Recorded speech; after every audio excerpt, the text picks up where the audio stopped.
अब trade creating custom union, इसमें दो चीजें हैं, एक ट्रेड क्रिएशन है, एक ट्रेड डाइवर्जन है। ये अच्छा। इंपॉर्टेंट टॉपिक है, इसको ध्यान से समझ लेना, लोग में आता होता है ये। ट्रेड क्रिएशन एक ऐसी टेक्निक या ऐसी सिचुएशन है जिस वक्त दो मेंबर नेशंस आपस में एक दूसरे के साथ ट्रेड कर रहे हैं।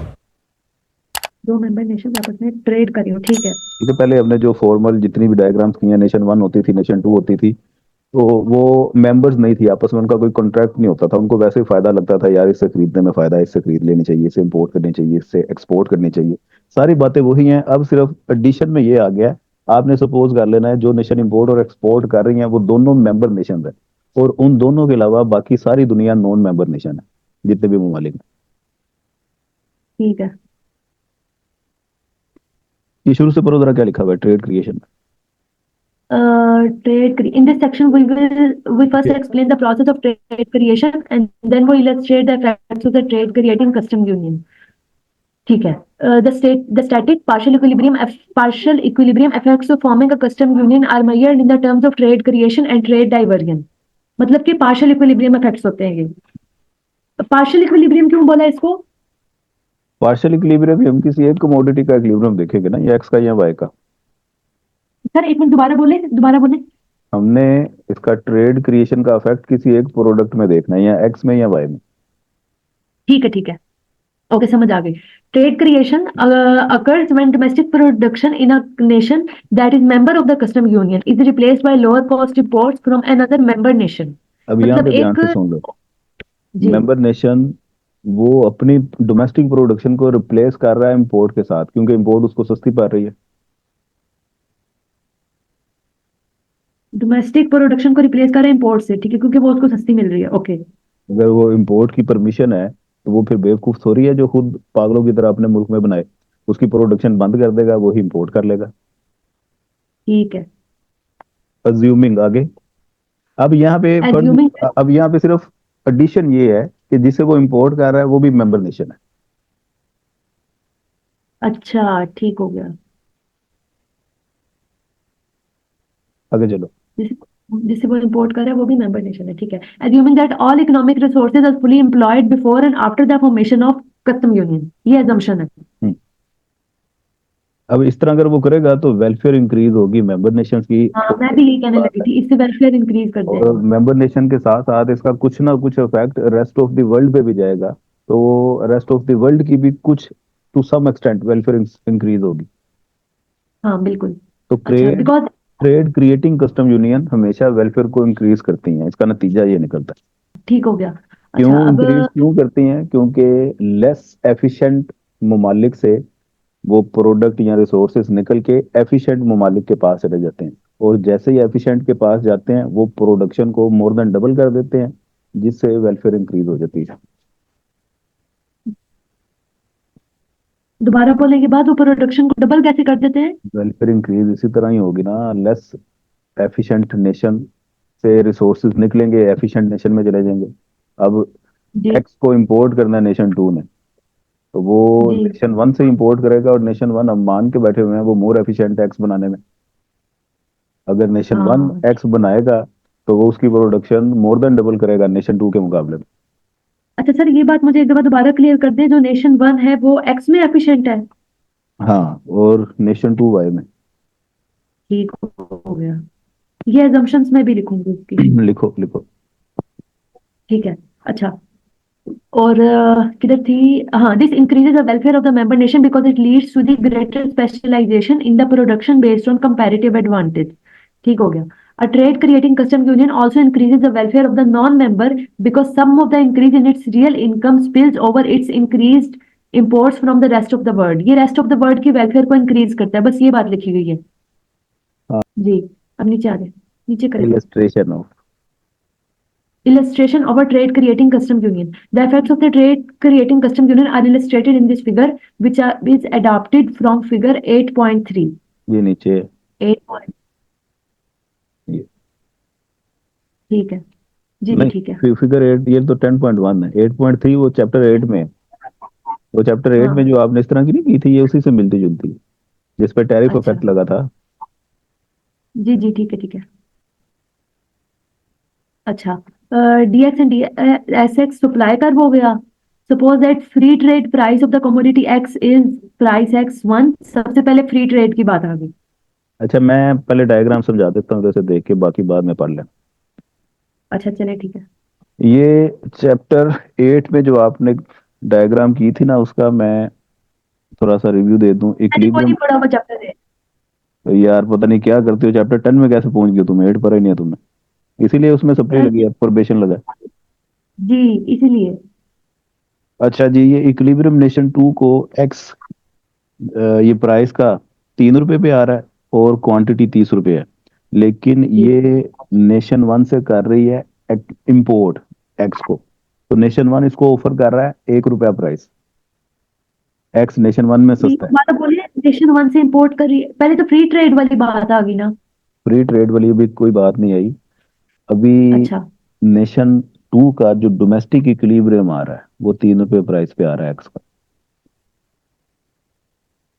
अच्छा। अगर नेशन 2 को एक्स खुद अपने घर में बनाना पड़े तो उसकी प्राइस 3 रुपए निकलती है और उसकी जी। क्वांटिटी 30 यूनिट की होती है। जी ठीक हो गया। तो एक्स महंगा पड़ रहा है, महंगा पड़ रहा है इसको। तो साथ इसके मुझे हमसाया इसके साथ ही एक हमसाया मुल्क है एक्स, वो 1 रुपए का तैयार कर रहा है। यहाँ पे 3 रुपए का तैयार हो रहा है, वहां पे 1 रुपए का तैयार हो रहा है, ठीक हो गया। तो फिर नेशन 2 यही डिसाइड करेगा कि इसको हम अपने घर में बनाने से बेहतर है कि नेशन 1 से इंपोर्ट कर लें। हाँ बिल्कुल। ठीक है। तो ये नेशन 1 इसको 1 रुपए का देने के लिए तैयार है। तो ये अपने मुल्क में प्राइस 1 रुपया अनाउंस करेगा। तो जब प्राइस 1 रुपया अनाउंस करेगा तो ये देखो, प्रोडक्शन कहाँ पे है, 10 पे। जी। और डिमांड कितनी हो जाती है इसके मुल्क में, 70 की। जी। तो बीच में 60 यूनिट का गैप आ गया, यानी कि एक्सेस हाँ। डिमांड आ गई। जी, तो वो वहां से एक्स इंपोर्ट कर लिया उसने। 60 यूनिट अच्छा, इसने ये कर ली। ग्राफ जो है ये किस नेशन का, नेशन टू का ही है ना? ये नेशन 2 का है। ठीक है। अब 60 इसने कर ली है। अब नेशन 1 की बजाय ये अगर नेशन 2 से या नेशन 3 से करता है, उसके क्राइटेरिया या सर्कमस्टेंसेस हो रहे हैं। अब अगर टैरिफ लग जाता है, फर्ज करो 100% एड वॉल्यूम टैरिफ लग गया, तो प्राइस 1 से इंक्रीज होके 2 पे चली जाएगी।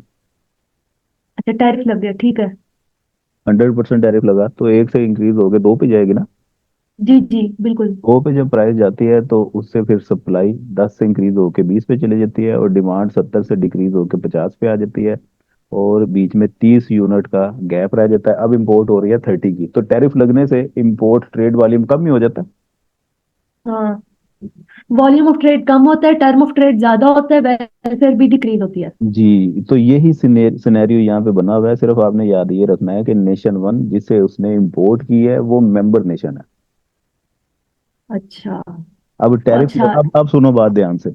यहाँ तक तो बात जी। पुरानी है, कहानी कोई नई बात नहीं है, ये पहले मैंने बताई हुई है हाँ। तो।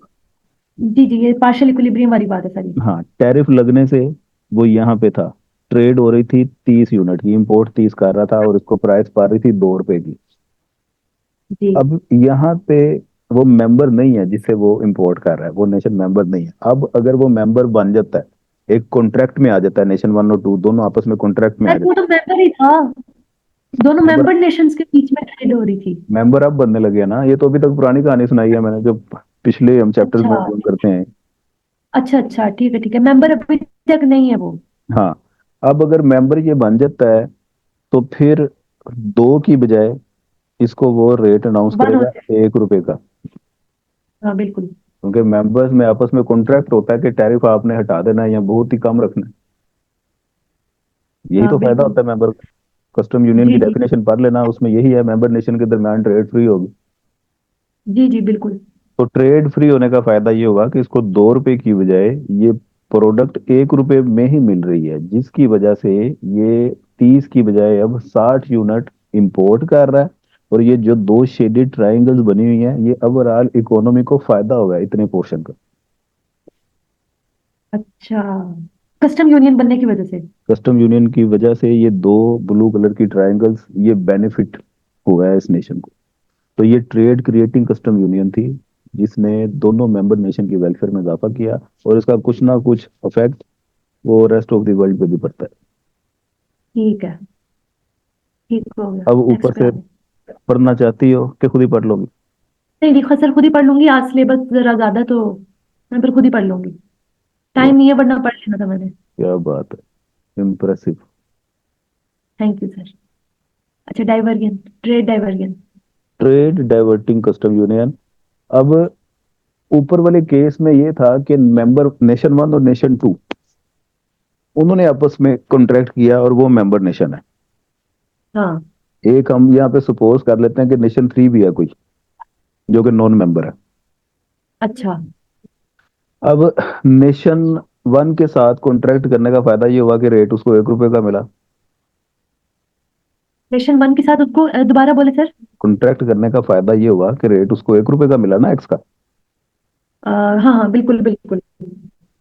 नॉन मेंबर अगर 1 रुपए से कम प्राइस में ऑफर कर रहा होता, ऐसा भी तो हो सकता है कि कोई नेशन थ्री है लेकिन वो मेंबर नहीं है, लेकिन वो ऑफर आपको ये कर रहा है कि आप 0.5 रुपीज में एक्स मुझसे लें।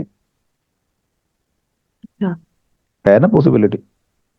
हाँ, पॉसिबिलिटी है। लेकिन उससे नेशन टू नहीं खरीदेगा, क्यों? क्योंकि वो कॉन्ट्रैक्ट में नहीं है। आपस में नेशन वन और टू कॉन्ट्रैक्ट करके बैठे हुए हैं कि जो हाँ। मर्जी हो, ट्रेड हमने आपस में कर दी। ठीक है, ठीक है, अब ठीक है। इस केस में नेशन थ्री ज्यादा एफिशिएंट है, लेकिन वो कॉन्ट्रैक्ट में नहीं है। अच्छा। तो जब इस तरह का केस हो कि आप ऐसे ममालिक के साथ वो कॉन्ट्रैक्ट कर लें जिसकी वजह से रिसोर्सेज जो से हैं लेस एफिशिएंट नेशंस के पास जा रहे हैं, मोर एफिशिएंट्स की बजाय, तो ऐसे में ये जो आपने यूनियन बनाई हुई है, ये आपको नुकसान पहुंचाएगी ओवरऑल वर्ल्ड को भी और मेंबर नेशंस को भी। हाँ, क्योंकि वो एफिशिएंट नहीं है नेशन टू। जी, तो अगर तो नुकसान पहुंचा रही है, उसका लॉस में जा रहा है बेनिफिट, तो इसे फिर बोलेंगे ट्रेड डाइवर्टिंग कस्टम यूनियन। ऐसी कस्टम यूनियन वो ट्रेड को डाइवर्ट कर रही है। ठीक है, तो वो नॉन मेंबर की तरफ शिफ्ट हो जाएगा। नॉन मेंबर की तरफ शिफ्ट नहीं होगा, करेगा तो ट्रेड नहीं मेंबर के मतलब। साथ, अच्छा। लेकिन वो अपनी वेलफेयर कम करवा लेगा। जितनी उसकी मैक्सिमम होनी चाहिए उतनी नहीं होगी। ये ट्रेड क्रिएशन हो या ट्रेड डाइवर्जन हो, वो दोनों ही ट्रेड जी डाइवर्टिंग कस्टम यूनियन में आती है। Trade trade diverting custom union में आप ट्रेड क्रिएशन भी कर रहे होते हैं। ट्रेड क्रिएशन उस वक्त कर रहे होते हैं जिस वक्त आप आपके मेंबर नेशन मोर एफिशिएंट है, और ट्रेड डाइवर्जन आप उस वक्त कर रहे होते हैं जिस वक्त आपके मेंबर नेशन वो लेस एफिशिएंट होते हैं और नॉन मेंबर वो मोर एफिशिएंट होते हैं। तो वो आपकी जी। वेलफेयर को इंक्रीज भी कर सकती है ट्रेड डाइवर्टिंग कस्टम यूनियन, और डिक्रीज भी कर सकती है। ये देखना पड़ता है कि दोनों का नेट इफेक्ट क्या है, बेनिफिट का और लॉस का। जिसकी स्ट्रेंथ जी। ज्यादा हुई तो वो फिर नेट लॉस होगा या बेनिफिट होगा। जी ठीक है। इन दोनों का सबसे बड़ा डिफरेंस ये है, उसमें वेलफेयर इंक्रीज होता है, इसमें डिक्रीज होता है। जी जी जी जी जी। अब इसकी डायग्राम है, मेन डायग्राम समझा दूं तो ये सारा दूध का दूध और पानी का पानी हो जाएगा। ठीक है। ध्यान से सुन लो बात। इक्विलिब्रियम नेशन टू को 3 पे आ रहा था, नेशन वन इसको 1 रुपए में प्राइस ऑफर कर रही थी, नेशन थ्री में प्राइस 1.5 है। और होती है, अब मैं आने लगा हूँ ट्रेड डाइवर्जन की तरफ। ट्रेड डाइवर्जन ये है कि एक मोर एफिशिएंट नेशन वो मार्केट में मौजूद है, हम उससे अपनी मेंबरशिप स्टार्ट नहीं करते, कस्टम यूनियन नहीं बनाते, बल्कि उसकी बजाय एक तीसरा ऐसा मुल्क जो इतना ज्यादा एफिशिएंट नहीं है, हम उससे कस्टम यूनियन बना लेते हैं। लेस एफिशिएंट से हमने कस्टम यूनियन बना ली, मोर एफिशिएंट से नहीं बनाई।